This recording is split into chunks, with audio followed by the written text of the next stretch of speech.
Today's video is sponsored by Squarespace. Our wonderful sport of Formula One is finally starting to gain some proper traction in the United States of America. Alright, to all you Yanks out there already watching this video, according to my analytics, about 15% of you watching are going to be American. Oh yeah, and on to that, 45% of you watching on average are not subscribed to the channel, which is absolutely shambolic. So quickly go down, make sure that red button is greyed out, will you? Appreciate it. Now, we did almost get a US based F1 team back in the sport in 2010 when the US F1 Grand Prix team tried to be a thing. They were even granted entry by the FIA, but unfortunately it never came to be. 6 years later though, after purchasing the Banbury headquarters of the collapsed Marussia F1 team, plus a bunch of other assets that they bought in auction, hitting up Dallara and Ferrari for a chassis and engine, and mostly orchestrated by the Italian, yes he is Italian, potty mouth that is Gunther Steiner. Yes, I promise you he is Italian, look it up. The Haas F1 team joined the 2016 Formula One grid. Things started actually incredibly well. It's very easy to forget that, how strong Haas were at the start. Romain Grosjean led the line with Esteban Gutierrez in that first season, and the Frenchman bagged a P6 and a P5 in the team's first 2 races. P8 in round 4 too. Kevin Magnussen then joined the team from Renault in 2017, and Haas managed a P5 in the constructors standings in 2018. There was a huge amount of potential being not just shown but delivered on.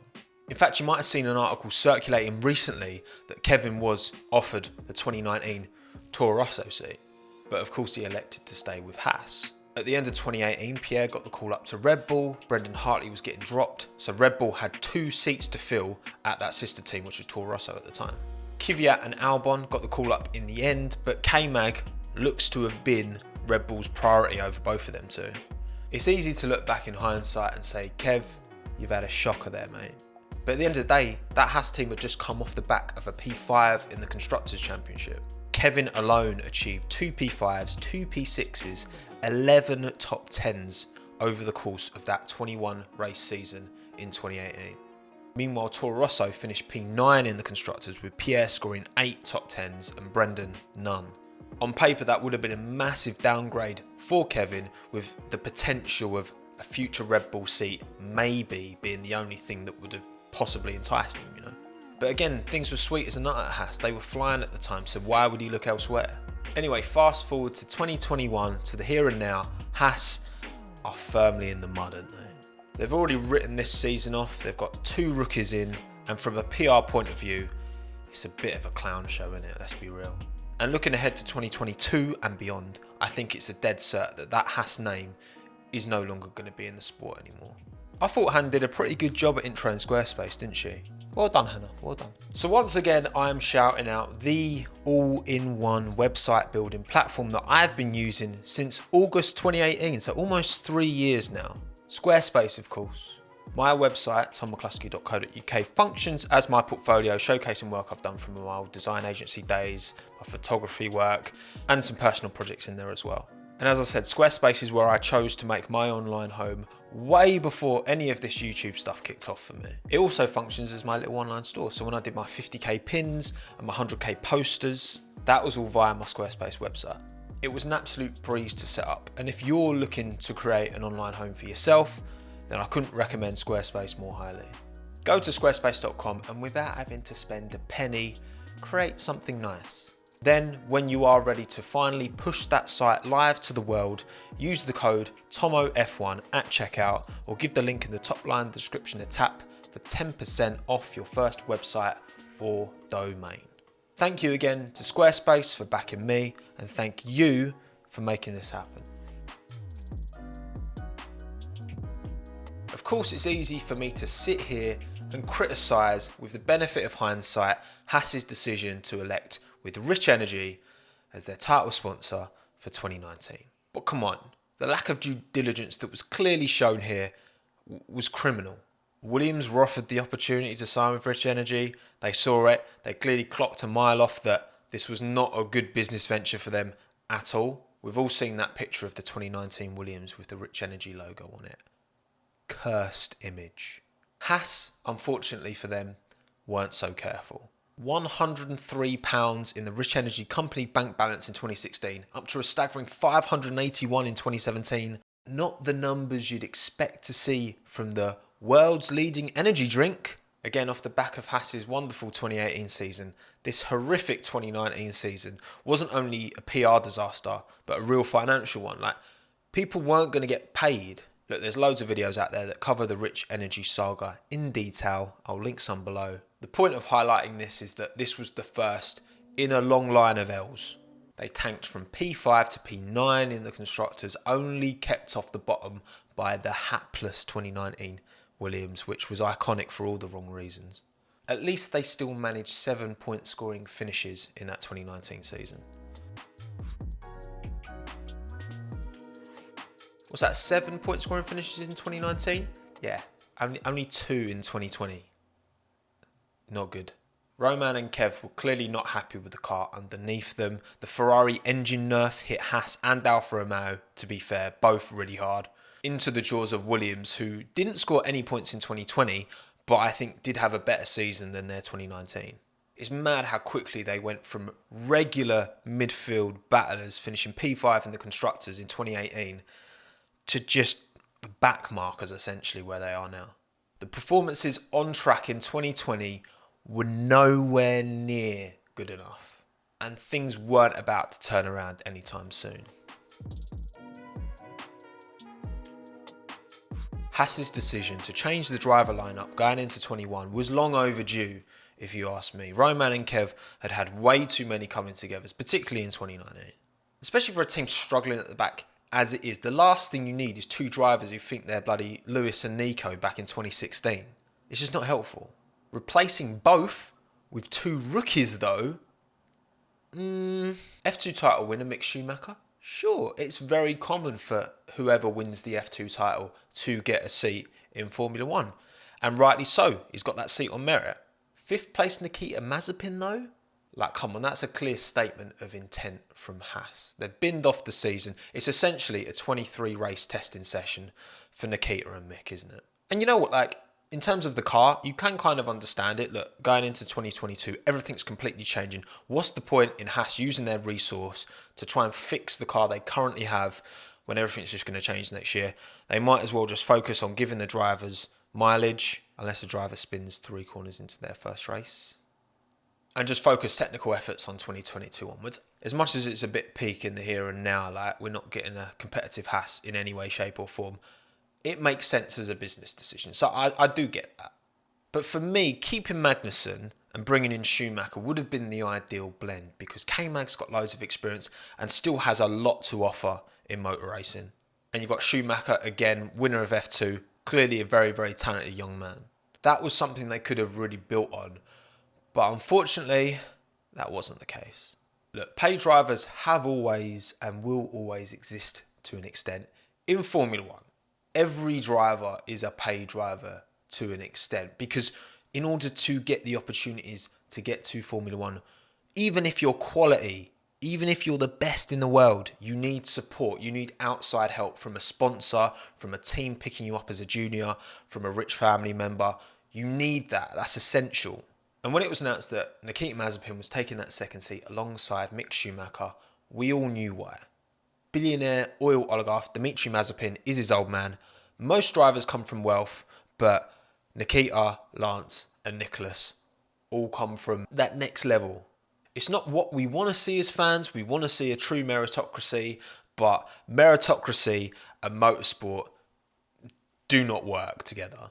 But going into 21, Nikita would have just been another paid driver, just like Lance, who's written off by a lot of people at the start, but would potentially get the opportunities to grow and build as a driver, just like Lance clearly has, by having all this financial support from a parent. Unfortunately, we all know what happened at the end of last year. Mazepin's inappropriate grope caught on video for the world to see. It only added to a growing list of toxic on and off track behaviour from the man. Callum Ilot's black eye can vouch for that. Again, I'm not going to go into the nitty gritty of this, just like I didn't with Rich Energy. The point is, this whole scenario unfolding obviously reflected poorly on Haas. Especially how it was all dealt with, apparently, behind closed doors. whatever that means. So much for transparency, eh? And then, of course, we saw that Uralkali, Dimitri's big oil brand, was going to be the title sponsor of the Haas Formula One team for the 2021 season, which just confirmed exactly why Nikita wasn't going to be getting dropped anytime soon. And also, one final point on this. Look, billionaire wealth is always going to be controversial. Many of you will argue that you cannot attain that level of wealth without some kind of exploitation down the line. But whatever your views are on that, being an oil billionaire, as billionaires go, is on top of the most controversial types of billionaire. Certainly more than the fashion world where Stroll got his billions from, and to an extent the food world that Latifi got his billions from. And then we come to the lovable Italian who definitely doesn't sound Italian, Günther Steiner. Look, if you're a long-termer on this channel, you should already know my views on Günther as a team principal. I literally dropped my team principal tier list video the day before it was announced that Claire Williams was leaving Williams, which was unfortunate or fortunate timing, depending on how you want to look at it. I'm sorry, Claire. I didn't do it on purpose. But yeah, regarding Günther, if you look past the Fox Smash Door memes, right, very funny, very original, and focus on what's actually important, the job he's been doing over the last 2 years, because you have to give him credit for the success at the start, for sure, but over the last 2 years, it's not been good enough. As team principal, just as Binotto catches a lot of stick for Ferrari's woes, Steiner has to bear the responsibility for Haas's as well. I mean, K-Mag and Roman crashing into each other all the time in 2019, for example, beyond them taking personal responsibility, which of course they have to, the team principal, it's his responsibility to manage that relationship and make sure that they're not just... It was ridiculous, that situation. I know they calmed it down in 2020, but it should have never got to the levels it did in 2019 in the first place. And that's on Günther. And pretty much every point I've touched on so far in this video has been amplified by the fact that that show that people love to moan about, the out of context radio messages, Drive to Survive, is knocking about. The absolute mare of 2019 and 2020 must have come as an absolute gift from the gods to the producers of Drive to Survive, because my word, did they ring it. The access that we appeared to get as viewers to Haas, to Günther, to Gene, to the goings on behind the scenes, seems to be more than any other team last year. Great for us viewers, great for the memes, but Jesus, you couldn't have picked a worse stage in a team's development to have camera crews sniffing, because they've been shocking this past 2 seasons. The perfect storm. Williams have been shocking as well, but Williams didn't give anywhere near the level of access that Haas did. And why would you? A bit odd. And now we come back to the man behind the name, Gene Haas. The man has enjoyed a pretty successful career largely. He owns Haas Automation, which is a CNC manufacturing company. He started a NASCAR team in 2002, which was called Haas CNC Racing, which is now called Stewart Haas Racing. He's clearly a motorsport man, and on the face of it, that's the kind of person you want to see operating a Formula One team. He's very rarely at the races in Formula One though, but as we see in Drive to Survive, he's quite often on the blower to Günther, and the conversations rarely seem to be happy ones. I mean, you look at the relationship between the lovable Zach Brown and my darling Andreas Seidel, best team principal. And then you look at Gene and Günther, and it's not quite as harmonious, is it? At least on the outside looking in. With the absolute PR battering Haas have taken over the last couple of years that I've illustrated already, surely, Gene, surely it's time to go. It's time to stop. I don't get what is going to keep him in the sport when his reputation has taken such a battering, because you'd think that would be something he cares about. But maybe not. Gene did 1.5 years in jail in 2008 to 2009 for tax evasion. I'm sure he won't thank me for bringing that fact up, but it's just to demonstrate that the man himself doesn't exactly have a squeaky clean reputation either. And then there's that weird ass statement after he opted out of supporting Roman's move to IndyCar. Rather than just say, end of an era, I wish Roman all the best, but I won't be sponsoring him down the line, which would have been completely fine. He's entitled to sponsor whoever he likes. Instead, he said, he has a wife and 3 kids, and I just told him I couldn't see giving him money to go out and kill himself. I just feel like he needs to stay home and take care of his family. Like, really?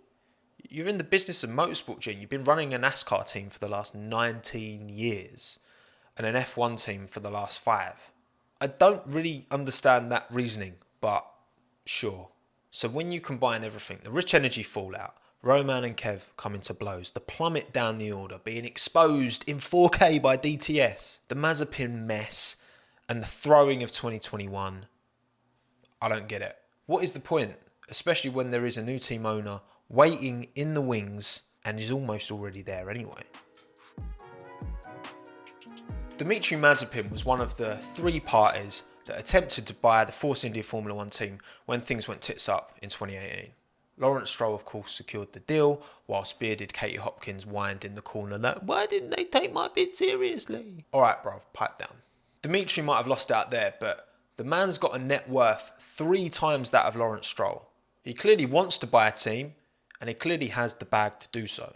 The title sponsorship is already there at Haas. His son is already in the seat at Haas. I would be absolutely shocked if the Uralkali Haas Formula 1 team does not become the Uralkali Formula 1 team from next year onwards. And this is why I think Haas won't be in the sport going forward, because you've already got a buyer right there.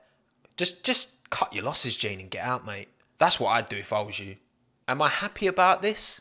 No. I think having a strong American team is a fantastic thing for Formula 1. The US market is such an untapped thing. Even though it is growing, we're getting there. I'm sure a lot of you Americans watching will know that it's not a huge sport in the US. But it could be, and having a great American team for you lot to get behind would be sick. I've always had a fondness for Haas, I'm not going to lie. Even with all, it's just the underdog story, the fact that it's a proper little independent. I really wanted to see them do well, but it's just not happened, has it? Maybe one day, but I don't think this Haas Formula 1 team is going to be the American dream. But anyway, what do you think? Do you agree with this prediction of mine? We don't know going forward. Anything can happen, but I just can't see him sticking around. Also, specifically to any of you Russian viewers out there, I would love to hear your insight, your perspective as a Russian on this whole Mazepin ownership of the team situation. Like, how is that for you? Because it's important to remember the Mazepins are no more a reflection of the Russian people as Bernie Ecclestone is of me. This whole situation, combined with the political discourse at the moment, has brought a lot of anti-Russian sentiment, which is very sad to see. But yeah, that's a wrap. Thank you so much for watching this one. I hope you enjoyed it. Thank you again to Squarespace for sponsoring this video and supporting me. Much love to you. My name's Tommo. Thanks again. Have a good one. Ta-da.